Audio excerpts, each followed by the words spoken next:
በአሁኑ ሰዓት እጅግ በጣም አስገራሚ የሆነ መረጃ ወጥቷል። የኦርቶዶክስ ሃይማኖት ተከታዮች ምዕመናን ቁጥር እጅግ በጣም ቁጥራቸው እየጨመረ መጥቷል ተብሏል። ቁጥራቸው ከመጨመሩ የተነሳ ደግሞ ለነዚህ ምዕመናን የሚያስፈልጉት የሃይማኖት አባቶች ቁጥራቸው ከርገቱ ጋር ሲነጻጸር እጅግ በጣም ትንሽ ሆኗል ተብሏል። የሃይማኖት የምስራች እንኳን ደስ ያለን። በሀገረ አሜሪካ የኦርቶዶክስ ተዋሕዶ ቤተክርስቲያን አማኞች ቁጥር እጅጉን እየጨመረ እንደሆነ ጥናቶች እያመለከቱ ይገኛሉ። ይህ በእንዲህ እንዳለ በሀገራችን በኢትዮጵያ የኦርቶዶክስ ተዋሕዶ ቤተክርስቲያን በርካታ ፈተናዎች ገጥሟታል። በርካታ ፈተናዎችንም እያሳለፈች ትገኛለች። የአሕዛቦች ቁጥር ደግሞ እየጨመረም እንደሆነም እየተነገረም ይገኛል። ቆጭ ነገር ነው። ስለናለቅስ ነበር ቤተክርስቲያናችን ከሚገርማችሁ ነገር ማለት ነው። ለሊት ማህሌት የሚቆምበት ቤተክርስቲያን፣ ሰዓታት የሚቆምበት ቤተክርስቲያን እንደ በዕለተ ሰንበት ጠዋት 2 ሰዓት ቅዳሴ የሚገባበት ቀናል። በቴን ውስጤ ነው የምነግራችሁ። ተሸማቀሩ አስቀዳሽ በቀረበት ሰዓት የሃይማኖት አባቶች እየሄድን እዛ በዚህ ቦታ ላይ መጡ ይባላል። ገዳዮቻችን አሁንም እየፎከሩ ይገኛሉ። ኦርቶዶክሳውያን ታዲያ ዝም ብለን እንቀመጥ ይሆን? እዛስ ኦሮሚያ እኮ የተፈናቀልከው እኮ ሂደህ ሰፍረህ እኮ ነው። ሰፋሪ ሁላ ሂደህ እኮ ሰፍረህ እኮ ነው የተፈናቀልከው ከኦሮሚያ ክልል። መግደል አለብህ፣ መግደል አለብህ፣ መገደል አለባቸው። ካልገድክ አይሆንም። ኦሮሚያ ክልል ውስጥ ያለው ሙስሊም አማራው ክልል ጋር ያለው ሙስሊም ጋር መተሳሰር መቻል አለበት። ዛሬ አርሲ ያሉ ክርስቲያኖች ይታረዳሉ። ምናልባት እኛ መካከል አንዱ ስላልታረደ ነው። መቼ ነው የምንታረቅ? መቼ ነው የምንራራ? መቼ ነው የምንተዛዘን? መቼ ነው የምንደማመጥ? የወንድም ጌጡ የሚገባን መቼ ነው? የክርስቶስ ቤተክርስቲያን አንድነቷ የሚገባን መቼ ነው? ዝምተኛው ገዳይ ታላቅ ስጋትን ደቅኗል። የኦርቶዶክስ ተዋሕዶ ቤተክርስቲያን አማኞች ገበያውን ባለመቆጣጠራችን አሕዛብ ንዋያተ ቅድሳትን እያመረቱና ለቤተክርስቲያን እያቀረቡ እንደሚገኝ፣ በዚህም ላይ ባዕድ ነገር እንደሚቀላቅሉበት እየተነገረም ይገኛል። ስለሱም እናንታውን እዚህ ላይ ማንሳት የምፈልገው የቤተክርስቲያን ንዋየ ቅድሳት ነው። በጣም በሚያሳፍር ሁኔታ የቤተክርስቲያን ንዋየ ቅድሳት ዘቢብ፣ ዕጣን፣ ጧፍ፣ ምንጣፍ፣ ጥላ እነሱ ናቸው። ለእግዚአብሔር የሚቀርብ መስዋዕት በቤተ መቅደሱ ለእግዚአብሔር የምናቀርበው መስዋዕት ከነሱ ነው የምንረከበው። ያው እንደምናውቀው ሀገሪቱ በሙስሊምና ፕሮቴስታንት ተይዛለች። ይሄ አሁን እኛ ስንናገረው ፖለቲካ የሚሆነው እነሱ ግን በግልጽ ሲናገሩት የማይሆንበት ምንም ምክንያት የለም። የታወቀ ነው፣ ግልጽ ነው፣ የሚታይ ነው። ፓርላማውም እንቅስቃሴውም በየቢሮውም የሚታይ ነገር ነውና እዚህንና ያስተምሩናል፣ ይገስጡናል ያልኳችሁ እንዴት ይቀርብ ያለው ሁላችሁም በያላችሁበት ሀገርና ሰዓት አቆጣጠር ይህ ቪዲዮ ደርሷችሁ እየተከታተላችሁ ከሆነ ለወገኖቻችንም እንዲደርስ ላይክ፣ ሰብስክራይብ፣ ሼር እያደረጋችሁ አዳርቱት። ቀጥታ ወደ ቪዲዮቹ እንሄዳለን። ሁላችንም እንኳን ደስ ያለን። በውጭው ዓለም የኦርቶዶክስ ተዋሕዶ ቤተክርስቲያን የአማኞች ብዛት እየጨመረ እንደሚገኝ ጥናቶች እያመለከቱ ይገኛሉ። በርካቶች ወደ ኦርቶዶክስ ተዋሕዶ ቤተክርስቲያን ቤተ እምነትም ተቀላቅለዋል። ይህንም ተከትሎ ታዲያ የአማኞች ቁጥር እጅጉን እየበዛ ስለሆነ መምህራንም እንደሚያስፈልጉም እየተነገረም ይገኛል። ዜናውን እስኪ አብረን እንከታተል። በአሁኑ ሰዓት እጅግ በጣም አስገራሚ የሆነ መረጃ ወጥቷል። የኦርቶዶክስ ሃይማኖት ተከታዮች ምዕመናን ቁጥር እጅግ በጣም ቁጥራቸው እየጨመረ መጥቷል ተብሏል። ቁጥራቸው ከመጨመሩ የተነሳ ደግሞ ለነዚህ ምዕመናን የሚያስፈልጉት የሃይማኖት አባቶች ቁጥራቸው ከርገቱ ጋር ሲነጻጸር እጅግ በጣም ትንሽ ሆኗል ተብሏል። የሃይማኖት አባቶች ቁጥር መጨመር አለበት ሲባል ተነግሯል። ይህም የሆነው በሚያስደንቅ ሁኔታ በሀገር አሜሪካ ሲሆን በ2010 በየዓመቱ ኦርቶዶክስ ሃይማኖት የሚቀላቀሉ ሰዎች ከ4000 እስከ 5000 የሚገመቱ ሰዎች ብቻ ነበሩ። ነገር ግን በ2026 በአሁን ባለንበት ዓመት ደግሞ የኦርቶዶክስ ሃይማኖት ተከታይ ሆነው ሃይማኖታቸው በመቀየር የኦርቶዶክስ ሃይማኖትን ተቀላቅለዋል። ከ16000 እስከ 18000 የሚጠጉ ሰዎች ተብሏል። በዚህም ከፍተኛ የሆነ የምዕመናን ጭማሪ ምክንያት የአባቶች ቁጥር ወይም የፕሪስቶች ቁጥር እጅግ በጣም አነስተኛ ሆኗል። ተጨማሪ የሆኑ አባቶችና ፕሪስቶች ያስፈልጉናል ብለው እየተናገሩ ይገኛሉ። ታዲያ በሚያስገርም ሁኔታ ከዚህ ከፍተኛ ጭማሪ ውስጥ ከፍተኛ ቦታውን የሚይዙት የኢትዮጵያ ኦርቶዶክስ ተዋሕዶ ቤተክርስቲያን ምዕመናን ናቸው ተብሏል። በከፍተኛና እጅግ በጣም አስደናቂ በሆነ ቁጥራቸው እየጨመረ ነው ተብሏል። በ2026 እንደ ፈረንጆቹ አቆጣጠር ከፍተኛ የሆነ የኦርቶዶክስ ሃይማኖት ተከታዮች ቁጥር በአሜሪካ ተስተውሏል፣ ታይቷል ተብሏል። እናም በዛ ሀገር የሚኖሩ ሰዎች በዚህ መልኩ ፖስት እያደረጉ ይገኛሉ። ቁጥራችን እጅግ በጣም እየጨመረ ነው፣ ተጨማሪ አባቶች እንዲሁም ቤተክርስቲያኖች ያስፈልጉናል ሲሉ እየተናገሩ ይገኛሉ። ብሩክ ነው። መልካም ቀን ይሁንላችሁ። ፎሎና ላይክ ማድረግ እንዳትረሱ። እናመሰግናለን፣ ወንድማችንን እናመሰግናለን። ይህ የሆነው እንግዲህ ወንድሞቻችንና መምህራኖቻችን በእግዚአብሔር እርዳታ ጠንክረው በመስራታቸው እምነታቸውን በመግለጣቸው ብዙዎች ወደ ኦርቶዶክስ ተዋሕዶ ቤተክርስቲያን እየተቀላቀሉ እንደሆነም መረጃዎች እየወጡም ይገኛሉ።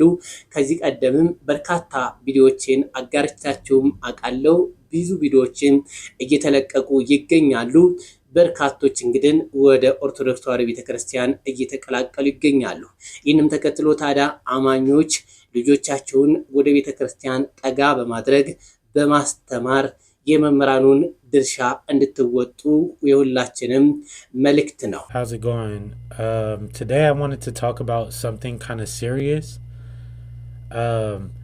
In the last 2 weeks, especially, there's been a lot of attacks on Orthodox Christians in Ethiopia, and it needs to stop. We need more people to speak up about this. Less than 2 weeks ago, over 40 Orthodox Christians were attacked and killed in the Oromo region, and tons of churches have been burnt to the ground. Now, this is being done by the Oromo Islamic militant regime that supports Abiy Ahmed. And because they support him, the government is kind of just letting this get swept under the rug instead of standing up for the people that are being affected. So we need you guys to share this and help spread the word, because this is unacceptable.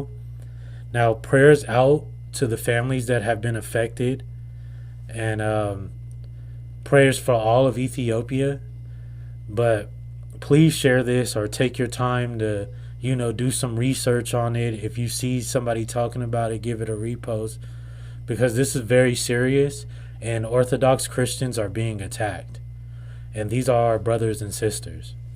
God bless. ይህንም ተከትሎ ታዲያ በሀገር ውስጥ የኦርቶዶክስ ተዋሕዶ ቤተክርስቲያን በርካታ ፈተናዎች ገጥሟታል። በርካታ ፈተናዎችንም እያሳለፈች ትገኛለች። የአሕዛቦች ቁጥር ደግሞ እየጨመረም እንደሆነም እየተነገረም ይገኛል። የፕሮቴስታንት ቤተ እምነት አማኞች አንድ ዜናን እያሰራጩ ይገኛሉ። በአሁኑ ሰዓት በሀገሪቱ ካሉት ቤተ እምነቶች በቁጥር በሁለተኛ ደረጃ ላይ እንቀመጣለን ይላሉ። መረጃው እውነት ይሁን አይሁን በጥናት የተረጋገጠ ነገር የለም። እንደ ዜናው ከሆነ በአሁኑ ሰዓት ሁለተኛ ደረጃ ላይ እንደሚገኙ መረጃውን እያሰራጩም ይገኛሉ። መረጃው ዜናው ሲጀምር እንደዚህ ነው የሚለው። በሀገሪቱ በሶስተኛ ደረጃነት ተቀምጦ የነበረው የፕሮቴስታንት ቤተ እምነት በአሁኑ ሰዓት በደቡብ ብቻ ተወስኖ የነበረውን የአማኞች ቁጥር መምህራኖችን ወደ ሰሜኑ በማሰራጨታችን በርካታ የሰሜን ህዝቦች የፕሮቴስታንት ቤተ እምነትን እየተቀላቀሉ ይገኛሉ። ባለፉት 8 ዓመታት ደግሞ አማኞች በርካቶች ወደ ፕሮቴስታንት ተቀላቅለዋል እያሉን ይገኛሉ። ይህን ዜና ያቀረብኩላችሁ እንግዲህ ሁላችንም ቁጭት እንዲያድርብን ነው። የኦርቶዶክስ ተዋሕዶ ቤተክርስቲያን አማኞች የሚደርስብን ግፍና በደል የታወቀ ነው።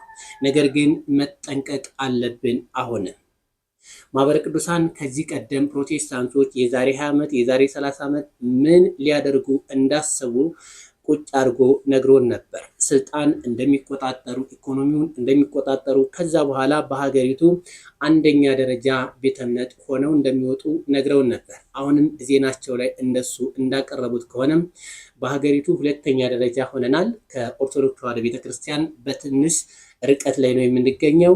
ወደፊት አንደኛ ደረጃ ሆነን በህዝብ ቁጥርም ኢትዮጵያን እንቆጣጠራታለን እያሉን ይገኛሉ። በዚህ ጎን የኦርቶዶክስ ተዋሕዶ ቤተክርስቲያን ፈተናዋ ብዙ ነው።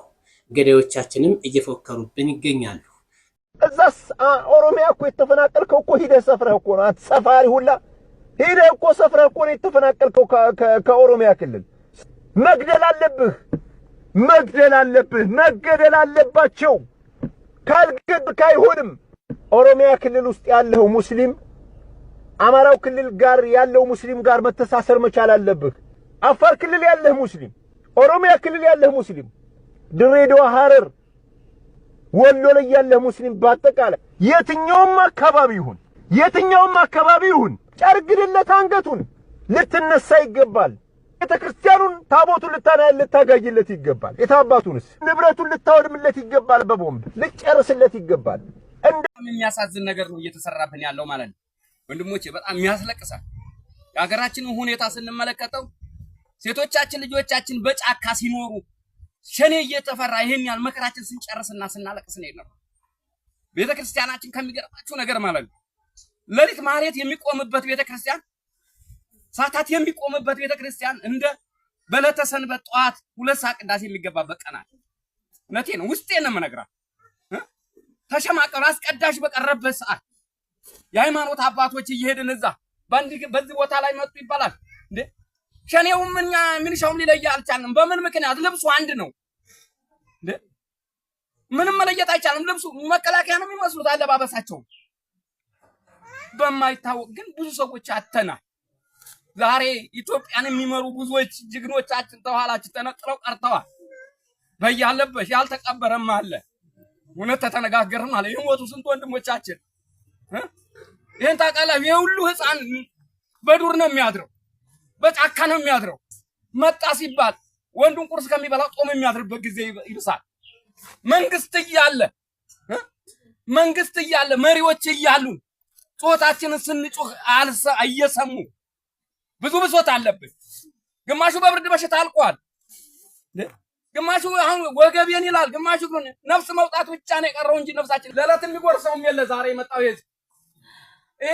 ቅዱስ ሚካኤል ኮነበሱንቴ አምናን መከራ ስናሳይ ቆየን ዘንድሮ መጣ ተነንሰሳው አንድ የተረፈለት በሬውን ወስደዋል ሰው በገንዘብ እየተሸጠ ነው በሚሊዮንም እዛም እየበሉም እያረዱ ነው አሁን እነ መብራቱ ፍቅር የተባሉ ገንዘብ ተከፍሎ እዛው ታረዱ አሳዝንም ከምንም በላይ መሪዎች እያሉን እንደኛ ገበሬዎች ነን አርሶ አደር ነን ወዴትም መሄጃም የለን ይሄ ህዝብ የምታውቁት ጠቅላላ ሴት ወንዱ በግብርና ነው እንጂ የሚኖረው በሌላ ደሞዝተኛ አይደለም መንግስት ያለውን ተመንግስት ጎን የሚቆም ህዝብ ነው ግብር ገብር ቢባል የሚገብር ነው መዋጮ አውጣ ቢባል የሚያወጣ ነው ማንንም ወደ ኋላ የሚባልበት ነገር የለም ስለዚህ ጮህናል ምንም እንዳልጮህነ የተደረግነው ዛሬ በዚህ ቦታ ላይ እግዚአብሔር ቅዱስ ሚካኤል ይጠብቅልን ይው ህዝበ ክርስቲያኑ እንዳለ መጥቶ ነው ፈሰን ያለ ነው ቤት ውስጥ እነኛል ተደብለን አንድ ቤት ውስጥ 20 ሰው 30 ሰው አለ ማለት ይችላል መጠለያም አላገኘንም ስለዚህ ይሄንን በስነ ስርዓቱ አይታችሁልን የኛን ችግር እንድትረዱልን ለማለት ፈልጌ ነው እንገላችኋለን ብለው በነጻነት የሚንቀሳቀሱት እነሱ መዋቅራዊ ድጋፍ ስላላቸው ምክንያቱም በእንደዚህ በፍለፊት በሚታወቅ ሁኔታ ሊገሉን ነው ይያሉ ምዕመናኖች እየጮሁ ያለቀሱ ፕሮቴክት ሊያደርጋቸው ኃይል እንደ መንግስት ያን ማድረግ ካልቻለ መንግስት ከገዳዮቹ ጋር እንዳለ የሚያሳብቅ ነው ስለዚህ መሆን ያለበት ምንድነው ምዕመኑ መደራጀትና ራስን መከላከል ያለው ምርጫ ያለው መደራጀት አለብን ራሳችንን ለመከላከል መስራት አለብን መዋቅር መፍጠር አለብን ካለበለዚያ ይሄ ነገር ዛሬ እዛ አካባቢ ላይ ተፈጠረ እየሰፋ ወደ መሃል መምጣት የማይቀር ይሄ ግራን ሲመታ ቀኝን ስጥ ምናምን የሚሉን አስተሳሰብ መተው እሱ አይሰራም ሊገሉ ነው የመጡት ቤተክርስቲያን መጠበቅ ደግሞ የኛ ግዴታ ነው ቤተክርስቲያንን አታቃጥል እኔንም በእምነቴ ምክንያት ወይንም በብሔሬ ምክንያት ልትገለኝ አትችልም ብሎ ራስን መከላከል ራስን መጠበቅ ጦርነት ማወጅ አይደለም ሰው መግደል አይደለም ሰው ማሳደድ አይደለም እምነቴን መጠበቅ ቤተክርስቲያንን መጠበቅ መከላከል ይሄ የምዕመኑ የኔ ግዴታ ነው ስለዚህ ያለው መፍትሄ ያለው ምርጫ ምንድነው በየቤተ ክርስቲያኑ ያሉ ወጣቶች በተለይ ወጣቶች ውስጥ ለውስጥ መደራጀት የአባቶቹን ምንም እሱ መጠበቅ የለበትም መቼም እሱን ኤክስፔክት ማድረግም የለበትም ሰኔዶሶቹ እንደሆነ የመንግስት እጅ ኦሬዲ እዛ ውስጥ የገባበት ጉዳይ ስለሆነ እነሱ ያናርጉ ይሄናርጉ የሚሉበት አቅም ላይ አይደሉም እነሱን መስማትና መጠበቅም አያስፈልግም ያ ማለት አባቶችን መስማት የለብንም ማለት አይደለም ነገር ግን ኤክስፔክት ማድረግ የለብንም ከነሱ የሆነ ነገር ይመጣል ያንን ጠብቀን ምናምን ነው እንደዛ አይሰራም ምዕመኑ የራሱን አቋም መውሰድ ኢቭን እንኳን አይደለም የሲኖዶስ አባላት ቀርቶ የደብራት ቤተክርስቲያናት ደብራት አስተዳዳሪዎች እንኳን ይሄ ሊሉ አይችሉም እነሱን መጠበቅ አያስፈልግም ነው ለሞቱት ሰዎች ሰማዕት ናቸው እንጸልይላቸው ምናምን እስከመቼ እንዴ እየተገደሉ ነው ይሄ ግድ ያቆ እየመጣ ነው እየሰፋ ነው ቁጥሩ እየጨመረ ነው 2 ሰው ሞተ 3 ሰው ሞተ ሞትንም ተለማመድን ሬሳ መቁጠር ብቻ ሆነ የኦርቶዶክስ ስራ ራስ መከላከል ለምንድን ነው ማንችል ስለዚህ ምዕመኑ ይሄንን አቋም ወስዶ መደራጀት ነው ተደራይቶ በየአካባቢው ያሉ ማህበረሰብ ተደራይቶ ቤተክርስቲያን እንዲጠብቅ ማድረግ ነው። አትግደሉኝ ሊል የሚችልበት አቅሙ ላይ እስከሚደርስ ድረስ እርዳታ ማድረግ ማገዝ ያለው መፍትሄ ነው። ካለበለዚያ ይሄ ቀኝን ሲመታ ግራህን ስጥ እያለን እግዚአብሔር የእግዚአብሔር ሰይፍ ይበልጣል እያለን እሱ ኦፍ ኮርስ እናምናለን። ግን እስከ መቼ እንግደል አይደለም ሰልፍ ዲፌንስ ግን ራሳችንን ግን የመከላከል መብት አለን። አትግደሉን የማለት መብት አለን። እዛ ደረጃ ላይ ሊያደርስ የሚችልን አቅም መፍጠር ተደራይቶ ያለው መፍትሄ ነው። ይህ ልጅ እንደምታውቁት እስከዛሬ ኦርቶዶክስ እናጠፋለን እያለ ሲፎክርና ሲዝት የቆየ ነው። አሁን ላይ ደግሞ በታሰሩት ላይ ሊዘባበት መጥቷል። የሚታሰሩትን በእስር ቤት ስቃያቸውን እናበላቸዋለን፣ የሚሞቱንም እንገላቸዋለን እያልክ እየፎከርክ ነው። ፎክር። ያልገባችሁ ግን ምን አለ መሰላችሁ? ገዳዮችም ሆናችሁ እነዚህ ፎካሪዎቹም መብት አለን ባለ መብቶችም መብት አለን ብላችሁ በሐላል እንደፈለጋችሁ የምትናገሩ ሰዎችም ያልገባችሁ ነገር ኦርቶዶክስ ተዋህዶ አንገቷን ከሃይማኖቷ ቀድማ አንገቷን ትሰጣለች ሲባል ለሃይማኖት እንጂ ለገዳይ አይደለም። እየለያችሁ ለሃይማኖታችን እንጂ አንገታችንን ቀድመን የምንሰጠው ለገዳያችን አይደለም። በየትኛውም ዘመን ላይ ጦርነት ነበር። የትኛውንም የመጽሐፍ ቅዱስ ቅዱሳን አባቶችን ብትመለከቱ ታሪክ ያላቸውን ተዋግተዋል። ዳዊት እኮ ጎልያድን ገጥሞታል። በጠጠር የጣለው እኮ የእግዚአብሔር ኃይል ኖሮበት ገጥሞት ነው። ቁጭ ብሎ አጣጥፎ አይደለም። ዛሬም የእግዚአብሔር ኃይል ከኛ ጋር እንዳለ አትርሱ፣ አትዘንጉ። ስለዚህ ሊገጥመኝን የመጣውን እገጥመዋለሁ እንጂ ለሃይማኖቴ ነው ብዬ እጄን አጣጥፌ አልቀመጥም። የሚከለክልኝም መጽሐፍ ቅዱስ የለም። ኦርቶዶክስ ትዕግስተኛ ነች፣ ኦርቶዶክስ ሃይማኖቱ አይፈቅድም ምናምን እያላችሁ ደግሞ ውስጥ ላይ ከኛም ወገን የሆናችሁ ስብከት የምትሰጡ ሰዎች አቁሙ። ግቡና ነህምያን አንብቡ። የለም እንደዛ ሚል ወንድምህን ተከላከል፣ ወንድም እህትህን ጠብቅ፣ ተዋጋ ይላል። ስለዚህ አዎ ኦርቶዶክስ ትዕግስተኛ ነች። ያ ማለት ግን ከምን አንገል ነው? ገዳይ ሲመጣ አንገትህን አሳልፈ ስጥ አይደለም። ለሃይማኖታችን እንቆማለን። ለሃይማኖታችን ሟች እንጂ ለገዳይ ሟቾች ነን እያልን አይደለም። አንተ ጋር ያለው እስትንፋስ እኛ ጋርም አለ። አንተ ጋር ያለው አቅም እኛ ጋርም አለ። ስለዚህ ለዩ። ይሄንን እየለያችሁ ስትፎክሩም ይሄንን እየለያችሁ እሺ። እንግዲህ እንደሰማችሁት ነው ኦርቶዶክስ ተዋሕዶ ቤተክርስቲያን በሀገር ቤት በርካታ ፈተናዎች በዝተውባታል፣ ከውስጥም ከውጭም። ከውስጥ በቤተ ክህነት ውስጥ አስገዳዮቻችን ተሰግስገው የሚደርስባት በደል በአደባባይ ወጥቶ እንዳይነገር እየሸሸጉ ይገኛሉ። በውስጥ የራሶቻችን አባቶች ናቸው፣ በውጭ ደግሞ ከዚህ አክራሪ እስልምና በአደባባይ ያርደናል፣ በአደባባይ ይፎክርብናል፣ የሚናገራቸውም የለም። በመዋቅር እየሰሩ ነው። ሌሎኞቹ ፕሮቴስታንቶች ናቸው። በሐሰተኛ ነቢያት በእርዳታ ሰበብ ህዝቡን በማጭበርበር ከእውነተኛዋ እምነት ዓለም ከሚድንባት ኦርቶዶክስ ተዋሕዶ ቤተክርስቲያን ህዝቡን እያስወጡት ይገኛሉ። ፕሮቴስታንቲዝም እንደሚታወቀው ሰውን እምነት አልባ ማድረግ ነው። የማይገደብ ነፃነት ይሰጣል። ከዛ በኋላ መጽሐፍ ቅዱስን እንደፈለጉ ይተረጉማሉ። ከዛ በኋላ እምነት የሚባል ያስጠላቸዋል። ከእምነት ውጭ የሚያደርግ አስተምሮ ነው። ይህ በእንዲህ እንዳለም ታዲያ በኢኮኖሚውም የኦርቶዶክስ ተዋሕዶ ቤተክርስቲያን አማኞች በስፋት ተሳታፊ ስላልሆኑ እየተጎዱም ይገኛሉ። በዚህ ብቻ የሚያበቃ አይደለም። የኦርቶዶክስ ተዋሕዶ ቤተክርስቲያን አማኞች በንግዱ ላይ በስፋት ባለመሳተፋችን በርካታ ጉዳቶች እየደረሱብን ይገኛሉ። እኛው ገዝተን እኛው ሸምተን ለነሱ መሳሪያ መግዣ እያደረግንም እንገኛለን።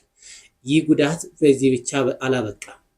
ለንዋየ ቅድሳት የምንጠቀምባቸው እነ ጧፍ፣ እነ ሻማ፣ ሌሎቹንም ሁሉንም የሚያመርቱልን አሕዛቦች ናቸው። አሕዛብ ደግሞ በባዕድ ነገር ይቀላቅሉበታል። ስለዚህ አባቶች በዛ በባዕድ ነገር ይጎዳሉ፣ አማኞችም እንጎዳለን። በየትኛውም መልኩ አናመልጥም፣ ይህን ነገር እስካልተዋጋ ነው ድረስ። እስኪ እንስማ። በስመ አብ ወወልድ ወመንፈስ ቅዱስ አሐዱ አምላክ አሜን። የደረሰኝን መረጃ ሼር ለማድረግ ነው። በጣም ግን አንገብጋቢ ስለሆነና ቢቆይም ግን አሁን ከዚህ በኋላም ደግሞ ሌላ ጉዳት ከማድረሱ በፊት ማስቆም ስላለብን ነው። መረጃውን ያው በማቀርበው ጽሁፍ ውስጥ ትረዱታላችሁ። ያው እንደምናውቀው ሀገሪቱ በሙስሊምና ፕሮቴስታንት ተይዛለች። ይሄ አሁን እኛ ስንናገረው ፖለቲካ የሚሆነው እነሱ ግን በግልጽ ሲናገሩት የማይሆንበት ምንም ምክንያት የለም። የታወቀ ነው፣ ግልጽ ነው፣ የሚታይ ነው። ፓርላማውም እንቅስቃሴውም በየቢሮውም የሚታይ ነገር ነውና በሙስሊምና በፕሮቴስታንት ተይዛለች። ይሄ ሁላችንም መንግስትም የሚያምንበት ነው። ስለዚህ ምንም የምንደባብቀው ነገር አይደለም እና ንግዱ ደግሞ ሙሉ ለሙሉ በሚባል ደረጃ በሙስሊሞች ነው የተያዘው የንግዱ ዓለም ማለት ነውና ከተማው ላይ የሆነ እናቆም ካሉ ወይ እንዝጋ ወይም አናቀርብም ካሉ በጣም ከፍተኛ የሚያስደነግጥ እጥረት ሊፈጥሩ ይችላሉ። እናድርግ ካሉ ማለት ያ ምንድነው የሚያሳየው? በጣም ሙሉ ለሙሉ መቆጣጠራቸውን። ዛሬ አሁን ለምሳሌ አንነግድም ወይም አንሸጥም ቢሉ ክራይሲስ ነው የሚፈጥሩት ማለት ነው በከተማው።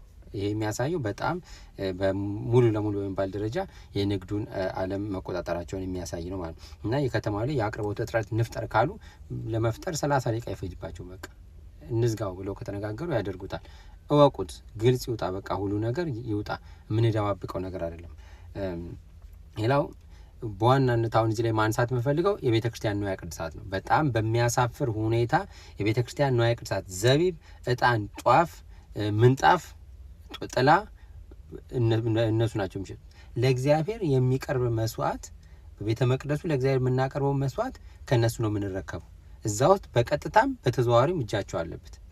በጣም ነው ያዘንኩት ይሄንን መረጃ ሲነግሩኝ፣ በጣም ነው ያዘንኩት። እዛ ሆነው ይሄን መረጃ እንዳያወጡት ደቂቃ አያስቀምጧቸውም። ወዲያው ነው የሚታሰሩት፣ ወዲያው ነው ችግር የሚፈጠርባቸው። ስለዚህ የግድ መውጣት አለበት፣ ማወቅ አለባቸው። የቤተ ክርስቲያን የምታስገቡት እጣን፣ ጧፍ፣ ዘቢብና ጥላ ከነሱ እየመጣ ነው። እንዴት እንደሚመጣው እንደርስበታል። መምጣቱ ብቻ አይደለም ደግሞ ጉዳቱ። ካህናት አባቶቻችን ላይ እጣኑን ሲያጥሩ ምን እንደሚደርስባቸው ደግሞ ትሰማላችሁ። እና እጣን፣ ጧፍ፣ ዘቢብ፣ ምንጣፍ ሙሉ ለሙሉ በእነሱ ነው የተያዘው። እኛ አሁን የምናየው እዛ ጋ ወይ ወለተ ማርያም ወይ እህተ ማርያም ሲሸጥልን ነው የምናየው። እሷ ከየት አመጣችሁ ብላችሁ ወደ ኋላ ከሄዳችሁ የምታገኙት እነሱን። አከፋፋይ ብቻ አይደለም፣ አምራች ናቸው። የቤተ ክርስቲያን ንዋየ ቅድሳት አምራች ናቸው። የሆነ ሰዓት አናመርትም አንሸጥም ቢሉ ቅዳሴ ልናቆም ነው። እዚህ ደረጃ ነው ያለነው። እንዴት ስራ እንደተሰራ በተለይ ደግሞ አሁን የተነሳው ዳቦ ቤትን በተመለከተው ሲጀመር ዳቦ በእጅ የሚቦካ ነገር ነው። እኛ እናቶቻችን በስማም እያሉ ነው ሊጥ አብኩተው እንጀራ ጋግረው ያሳደጉን። ስለዚህ የምንበላው ነገር ወደ ሆድህ የሚገባው ነገር ክርስቲያን ሊነካው ይገባል። ዳቦ ይሄ ምግብ ቤት መጠጥ ቤት ምናምን የሚጠጡ ትኩስ ነገር ሻይ ምናምን ማለት የሚሰራ ምግብ ነገር ጠቅላላ ክርስቲያኖች ቤት መሆን መቻል አለበት። ክርስቲያኖች መነገድ አለብን። ምን በላው ምን ጠጣው እኛ ክርስቲያኖች መሆን አለብን። እዛ ቤት ከዚህ በደንብ መጠበቅ መቻል አለብን። ይሄ መጽሐፍ ቅዱሳዊ ነው። ስለዚህ በስማም ተብሎ ያልተቦካ ወይ ቢስሚላህ ተብሎ ወይ ደግሞ እየዘፈነች አብኩታው የጋገረችውን ዳቦ ትበላለህ፣ ከዛ ጤና አታገኝም አንተ ማለት። ስለዚህ አንደኛ እንደ ክርስቲያን እንደ ኦርቶዶክስ የምታስብ ከሆነ በተለይ ዳቦ ቤት መክፈት የምትችሉ ባለሀብቶች ክፈቱ እና አሰሩት። ኢትዮጵያዊውን አሰሩት፣ ኦርቶዶክሳዊውን አሰሩት። ሲቦካ ሲጋገር እየተማተበበት በስማም እየተባለ ይቦካ። ስትከፍቱም ካህናትን ጠርታችሁ ቢዝነሳችሁን አስባርኩ አስመርቁ። ይሄ ወደ ባዕድ አምልኮ ወደ ጠንቋዩ ወደ ቃልቻው ምናምን የሚንጠለጠል ነገር ምናምን ቢዝነሴ እንዲጠብቅልኝ ገንዘብ እንዲያመጣልኝ መስህበሰብ ምናምን ሰው ወደ እኔ እንዲስብልኝ እያል ወደ ሰይጣን የምታማትር ከሆነ ታውቀዋለህ። እኔ ምንም አልነግርም ምን እንደሚመጣብህ ማለት አይቀናም። ምንም ነገር አይሳካልህ። ቢመጣም ሰይጣን ያለበት ነው የሚመጣልህ። እዛው ለሰይጣን ደግሞ መጨረሻ ላይ ወዴት ተያይዘን እንደምትሄድ ታውቃለህ። ስለዚህ እዛ ላይ መጠንቀቅ አለብን። ቢዝነሳችንን እናስባርክ፣ እንጀምር። ተለይ ዳቦ ቤት በየቦታው ክፈቱ። እያቻችሁ እቺን የምታክል በካርቶን ከፍቶ አህዛብ ማለት ነው በካርቶን ሱቁን ጀምሮ ከፍቶ አሁን የትና የት ይደርሳል? ማን ያንን ያደረገው? ያቺን የካርቶኗን በየጊዜው እየመጣ ገንዘብን እያወጣ ገዝተህ እኮ ነው እሱን ባለ 3 እና 4 መደብር ሱቅ ወይም ደግሞ በየቦታው 3-4 ሱቅ ታስከፍተዋለህ ማለት። ያንን ገንዘብ ለራስ ወገን ብታደርግ ለኦርቶዶክሳዊ ብታደርገው ግን እሱ ቢያድግ የምትገዛው ከኦርቶዶክሳዊ ቤት ነው። የምታሳድገው የራስን ወገን ነው። የሀገርንም ኢኮኖሚ ታሳድጋለህ። ወደፊት ያለው ኮንሲኩዌንስ እንኳን ለጠላት እንኳን ምንም ክፉ እንኳን እናደርግምኛ ብናድግኛ በኋላ አድገን ከተጠናከርን በኋላ ጉልበት ካገኘን በኋላ የሆነ ሰው ልንደቁስበት ወይም ልንጎዳበት እንኳን አይደለም። እኛ ተጠቅመን ሌላው ልንጠቅም ሌሎችንም መኖር የሚፈልጉትን በእንግድነት ልናኖር። ሌላው ግን ራሱን ሲያጠናክር ጉልበት ሲያገኝ ቶሎ ብሎ ጡንቻውን የሚያሳየው እኛ ላይ ነው። ስለዚህ አሁንም የኛ ግባችን መጨረሻችን መልካም ስለሆነ እግዚአብሔር ወንድማችንን እናመሰግናለን። ኦርቶዶክስን እንደምንም ብለን ወደ ድሮ ወደ ጥንቱ ካልመለስናት ችግሮቻችን ብዙ ናቸው። በርካታ ፈተናዎች ይገጥሙናል። ስለዚህ በአንድነት ተሰባስበን ይህን ነገር ልናልፈው ይገባል። ዛሬ አርሲ ያሉ ክርስቲያኖች ይታረዳሉ። ምናልባት እኛ መካከል አንዱ ስላልታረደ ነው። መቼ ነው የምንታረቅ? መቼ ነው የምንራራ? መቼ ነው የምንተዛዘን? መቼ ነው የምንደማመጥ? የወንድም ጌጡ የሚገባን መቼ ነው? የክርስቶስ ቤተክርስቲያን አንድነቷ የሚገባን መቼ ነው? ምንም ሁሉ ይሄ ሊለትካዘርሱ ነው። እኔ ይሄ ነገር ቢለቀን ጥሩ ነው። መንኩሶ ያለቀቀ ዘረኝነት፣ ቄሱን ያለቀቀ ዘረኝነት ሲኦል ሲገባ ሊለቀው ነው። ይሄ ነገር ነው ትልቁ በሽታችን። ደግሜ እነግራችኋለሁ፣ ይሄ ነገር ትልቁ በሽታችን ነው። አደራችሁን የእግዚአብሔር ቤተሰቦች ዳግመኛ ወደዚህ መዘጋት ውስጥ እንዳንሄድ እግዚአብሔር ይጠብቃል። መምህራኖቻችንን እናመሰግናለን። ቃሌት ያሰማልን። ውድ ኦርቶዶክሳውያን እስከ ሰዓት ድረስ አብራችሁ ስለቆያችሁ አመሰግናለሁ። በቀጣይ ቪዲዮዎች ከምንገናኝ ድረስ ሰላም ቆዩ።